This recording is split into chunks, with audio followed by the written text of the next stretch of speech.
सब प्यारे बच्चों, मैं रुचिका सैनी आपकी अर्थशास्त्र की अध्यापिका और आज हम क्लास 9 का इकोनॉमिक्स के चैप्टर 4 के क्वेश्चन आंसर्स देखेंगे। तो चलिए शुरुआत करते हैं पहले क्वेश्चन से। भारत में सुरक्षा कैसे सुनिश्चित की जाती है? तो बच्चा लोगों, भारत में खाद्य सुरक्षा को सुनिश्चित करने के लिए कई तरीके हैं, जिनमें से खाद्य उत्पादनों को बढ़ाकर, यानी कि आप ज्यादा से ज्यादा कृषि उत्पाद बढ़ाओ, यानी कि ज्यादा से ज्यादा कृषि उत्पादन करो, फसलों को उगाओ, गेहूं उगाओ, चावल उगाओ, बहुत सारी जो दालें हैं, तिलहन है, उन्हें उगाओ और उत्पादन को क्या कर दो, बढ़ा दो, जिससे कि हम खाद्य सुरक्षा को सुनिश्चित कर सकें। सरकारी भंडार बढ़ाइए एफसीआई के द्वारा। अब एफसीआई क्या है? एफसीआई है बच्चा लोगों, फूड कॉरपोरेशन ऑफ इंडिया, और अगर हम हिंदी में बात करें तो इसे हम कहते हैं भारतीय खाद्य निगम। तो भारतीय खाद्य निगम के द्वारा क्या बढ़ाना? बफर स्टॉक को बढ़ाना। क्या बढ़ा देना? बफर स्टॉक में वृद्धि करना, जिससे क्या होगा? खाद्य सुरक्षा आ जाएगी।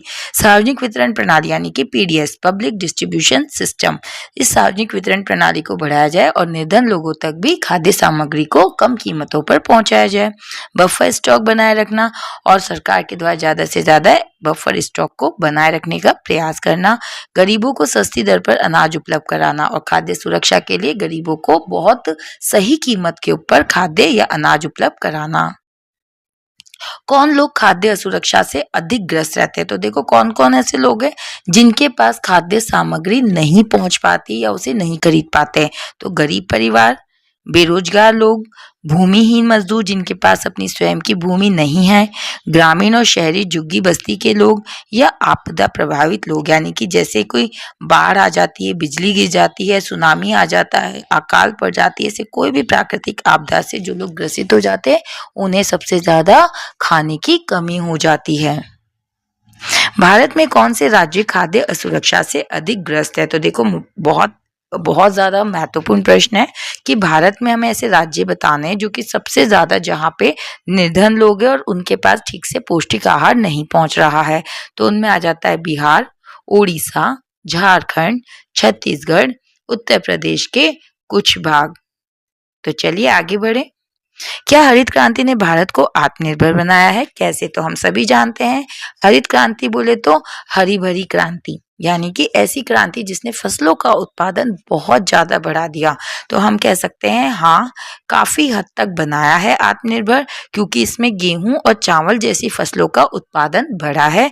वहीं आधुनिक तकनीकों जैसे कि बीजे, कौन से बीज? अधिक उपज देने वाले बीज या फिर HYV बीज, खाद्य और सिंचाई का उपयोग किया गया, जिससे ज्यादा से ज्यादा फसलों का पैदावार हुई।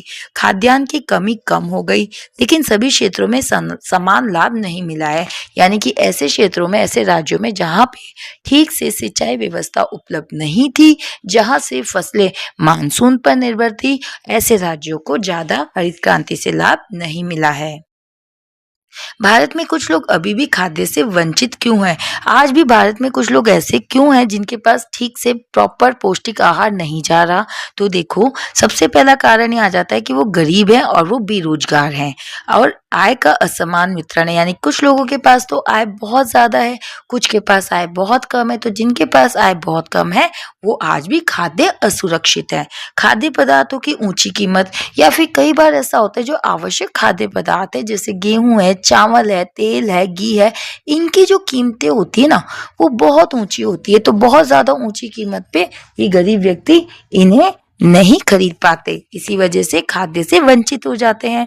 सामाजिक भेदभाव, यानी कुछ लोग ऐसे होते हैं जो कि बेरोजगारी की वजह से, निर्धनता की वजह से क्या होते हैं, समाज से अलग होते हैं, कटे होते हैं। तो ये अपने आप को असहाय महसूस करते हैं और ऐसे लोगों के पास क्या होती है, खाद्य असुरक्षा होती है।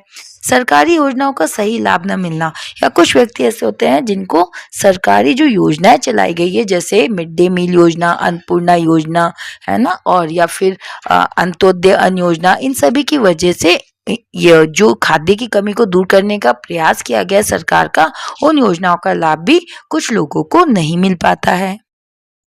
आपदा आने पर खाद्य पूर्ति पर क्या प्रभाव होता है? तो बच्चों, जब भी कोई आपदा आती है तो खाद्य पूर्ति कैसे होगी? प्रभावित होगी। और कैसे होगी? अगर सूखा आ जाएगा, बाढ़ आ जाएगी, बिजली गिरेगी तो जाहिर सी बात है कि फसलें नष्ट हो जाएगी, और फसलें नष्ट हो जाएगी तो जो भी खाद्य सामग्री है उनकी कीमतें बढ़ जाएगी।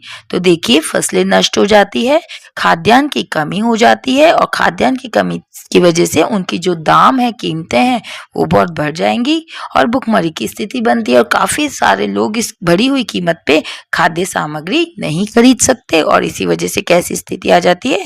भुखमरी की स्थिति आ जाती है। और यही भुखमरी की स्थिति अगर कई वर्षों तक बनी रहती है और इसी के साथ में कई क्षेत्रों तक बनी रहती है, तो इसे हम क्या कहते हैं कि कैसी स्थिति आ गई है? अकाल की स्थिति आ जाती है।